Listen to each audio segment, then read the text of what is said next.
In this mini presentation, we're going to continue to look at mission as it encounters the contemporary world.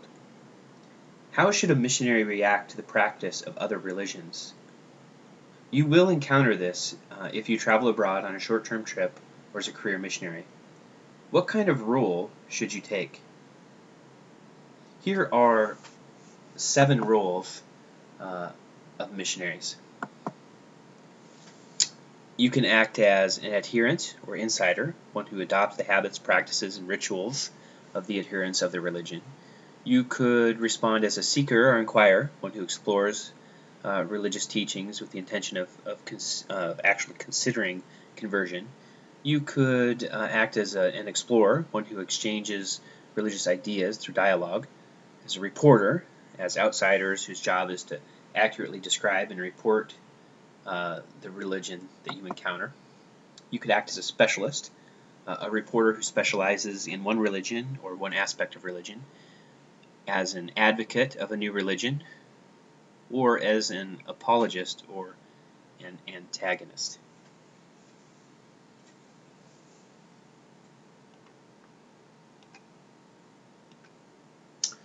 What does it mean to take other religions seriously? And what I want to suggest is that we are to have respect. We're to carefully handle the religious beliefs of the people that we're there to serve. We should have humility. We should encounter those of other religions fully aware that we have deep limitations as human beings and that we do not have all the answers. We should have sensitivity. Sensitivity means understanding not only the worldview of others, but also connecting with their feelings and their frustrations. We should act as an advocate. How we advocate is as important as what we advocate. So the cross is already a stumbling block to adherents of non-Christian religions. So don't add to that stumbling block a type of advocacy that demeans people who are made in God's image and for whom Christ died. So here are some challenges that missionaries face when confronting other cultures and their religions.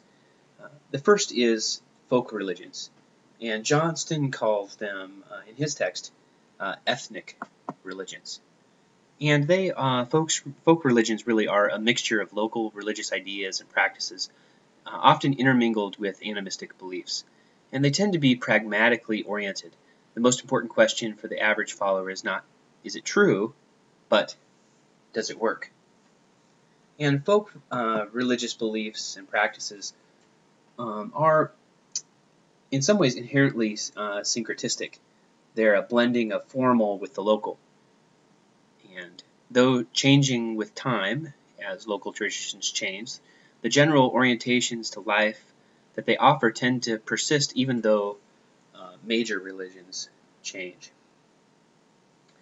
There are some important differences between formal religions and folk religions.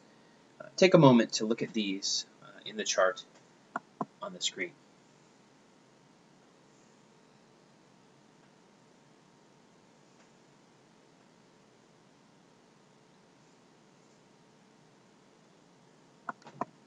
Syncretism is another issue that missionaries will face. Syncretism refers to the replacement of core or important truths of the gospel with non-Christian elements. Missionaries working among a people who have come to Christ from another religion will inevitably have to face syncretistic practices. Indeed, missionaries also carry syncretistic practices with us to our new cultures. So the missionary should ensure that the local church has the resources that are necessary to make their own decisions, rather than the missionary, him or herself, actually making all of the decisions for them. Another emotionally loaded issue is that of salvation being found in non-religions or non-Christian religions. And throughout the history of the church, the Christian position on the salvation of people apart from Christ has been simple, clear, it's been consistent, and it's clearly stated in John 14:6 that Jesus is the only way to God, and in Acts 4 that there is no other name by which people can be saved apart from Jesus. So How should we react to those who do not share our beliefs? Let's start with toleration, cooperation, but let's take it a step further.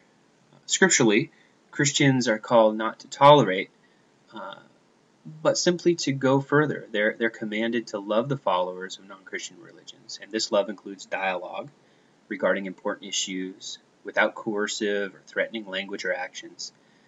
This love includes performing acts of charity, joining with them in works for their benefit when they're oppressed. It involves demonstrating God's unconditional love for them in all circumstances.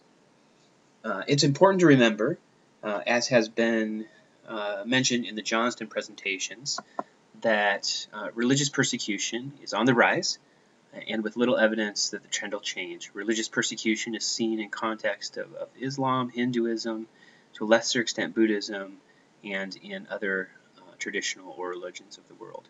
And since the strongest persecution takes place within the 1040 window, missionaries may need to be ready to face even more persecution in the coming years. So there are other challenges that the church will face, and the first is theological tension. And there can be little doubt that theological tension will increase in the coming years. The larger cultural shift towards postmodernism and the ongoing relativization of truth, even in the evangelical church, will pose a challenge for the foreseeable future. And as Johnstone reminds us, the world is really on a collision course with its sinful practices. There will be geopolitical challenges as well.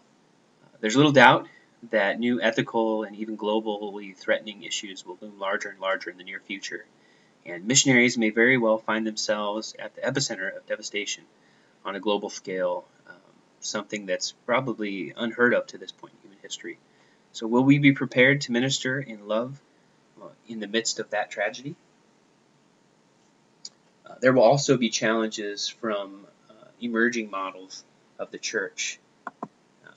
There are new models of what it means to be church, and they're springing up all over the world, such as the non-church movement in Japan, African-initiated churches, base ecclesial communities in Latin America, the new apostolic Reformation churches scattered around the world. We see megachurches in Korea, Brazil, Nigeria, and they may very well be the fuel for the mission movements of the 21st century and beyond. And there will be challenges from emerging models of mission as well. So mission agencies face daunting challenges in the future, including finding models to support missionaries financially. And churches are likely to become more critical of the agencies that represent the old guard and are viewed as staid and unchanging long after the time for meaningful reformation. So as we consider these challenges, let's not forget the sovereignty of God. And the challenges missionaries face may become increasingly daunting, but God transcends them all. And God will provide the skills and gifts necessary through whatever ages and challenges come to reach the peoples of the world. That is God's agenda, and may it increasingly become our agenda as well.